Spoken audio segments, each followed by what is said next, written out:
Most of us do follow and believe in certain principles. I strongly believe that most of us have certain personal financial planning principles through real life experiences, knowingly or unknowingly, and also based on certain real life incidents. Now, for example, one of my close friends had incurred huge losses during 2020 stock market, the COVID crash. Since then, his investment principle is not to touch equity or stocks. Now, below are certain factors that generally influence one's investment decisions and thus form part of his or her own principles and rules. First is past investment experiences. Second is ability to bear risk. Third is your family background. Fourth is investment decisions taken by your peers or your surroundings. Fifth is your age. Sixth is investment horizon, basically the time frame to reach your goals. And the most important one, which is your investment knowledge. In this video, I would like to discuss about my personal financial planning principles with you all. These are the investment principles that I have been following over the last few years and hopefully may follow for many years to come. I have inculcated these financial planning principles based on my personal financial experiences and real life experiences or events to a certain extent based on my family members' perception, also about my investments. Now, personal financial planning principles that I follow to start off with is all I think is negative first. I mean, I be prepared for the worst, but I hope for the best. As far as investments are concerned, I strongly believe in positive power of negative thinking. We as a family make sure that we are prepared for the worst thing and then plan or hope for the best. Just imagine if anything negative happens, will it make a difference or an impact? If yes, how can we avoid it? Basically forecasting the negative. Now, when I prepare or plan for the worst, I am actually planning for something negative that may or may not actually happen. When I hope for the best, it instills a positive feeling in me. Maybe because of this attitude, I have taken adequate life insurance, health insurance, personal accidental insurance cover. I always give high priority to what I have first rather than which I don't have. Now, remember that quote which is उस चीज पर ध्यान दो जिससे तुम पाना और संभालना चाहते हो, ना कि उस चीज पर जिससे तुम already खो चुके हो. I follow this principle when I plan for my emergency fund too. I maintain adequate 8 months of emergency fund to meet any unforeseen expenses or circumstances. It keeps me saying that whenever I expect any income or profit, I expect a lower figure, and whenever I had to pay for something or meet any expenses, I plan for a higher amount. Expect the best, plan for the worst, and prepare to be surprised. Second principle I follow is save and invest more. I follow a goal-based investment approach. I set a goal amount which is more than adequate with a clear time frame and with a realistic rate of return. The amount of savings that I can make is in my hands, whereas I can only hope for the best possible returns on my investments, as investment returns are subject to various risk factors, especially for investment avenues like equities, mutual funds, real estate, etc. The very famous quote from mutual fund industry is, mutual fund investments are subject to market risk. Read all scheme related documents carefully before investing. This quote applies here. Now, I do not know whether Red Bull can give us wings or not, but surely believe that savings more and investing in right avenues can give us wings to fly, which is freedom. So say more to investments and say more to wings. Wings leads to fire. Now, if you don't know what fire is, if you are actually missing out the video, check out an I button here.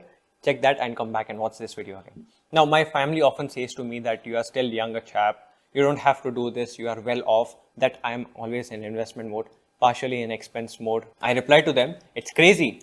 When you start from scratch, doing mistakes, having that thrill to learn now, and that with your own money and not rely on your parents' money, which ultimately boils down to as much as investing as possible now and as early as possible. But I don't make any major sacrifices. I just invest as much as I comfortably can, living a content and a comfortable life. I invest more when markets fall, stick to our convention as much as possible, and not altering our long-term investment plans based on market terms, which frequently comes. A great quote for Warren Buffett is, if you have a temperament that when others are fearful, you're going to get scared yourself.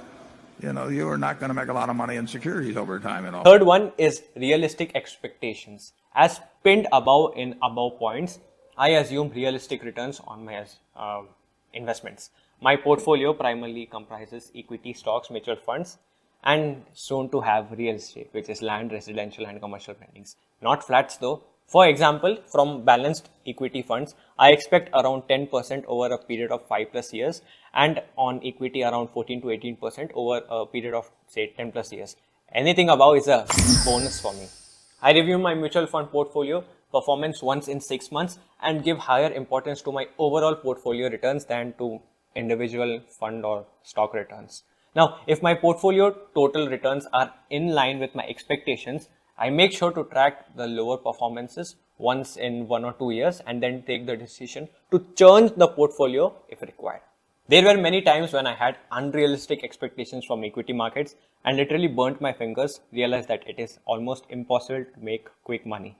If you invest in say time deposit or fixed deposit, the favorite, and wait for 365 days to generate 5 to 6% return, so why not implement the same strategy to stock markets too?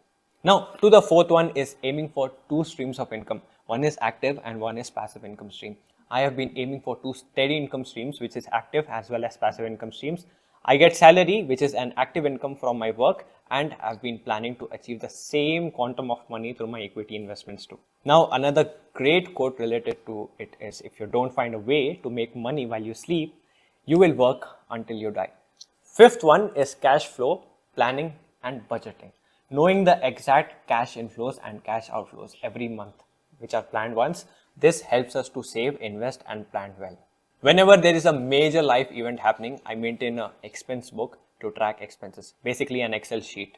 Apart from monetary considerations, first is focusing on mental happiness, which I consider to be a primary positive cash flow to achieve. And finally, no debts, which is no loans. Since my childhood, I have been hearing from my elders saying that if you have to buy anything by taking a loan, then you do not deserve it as of now. Personally, even I don't prefer taking loans. Taking a good loan is good. Okay, so how it takes down to is, if you take a loan and buy a commercial land and rent it out and get an income from it, that loan is considerable. The rest is a big no for me. The only credit I have is credit card balance. I use credit card to pay all my utility bills, but I make sure to pay entire outstanding balance every month well before the due date, and there has been no late payment or default since I got. I check my credit report once every say 3 or 4 months. Now, the reason why I use a credit card, because it has tons of advantages and you shouldn't miss out. Check out the video in I button if you want to for the credit card video. Now, for me, family always comes first. They have been supporting me in whatever I do, and it is my responsibility to earn, save and invest adequately as per my wish, financially and non-financially. I make sure to discuss about these investment principles very often and also share all the investment details with my family members. In fact, all the major investment decisions are taken together. Now that you know my personal financial planning principles, it's time to share yours in the comment section below. Share the investment principles that you follow. Hope you guys got an informative about financial planning principles in real life I follow. If you did, hit the subscribe button to stay updated about how you can financially and strategically plan your financial journey, and smash the like button. Until then, my name is Vishal.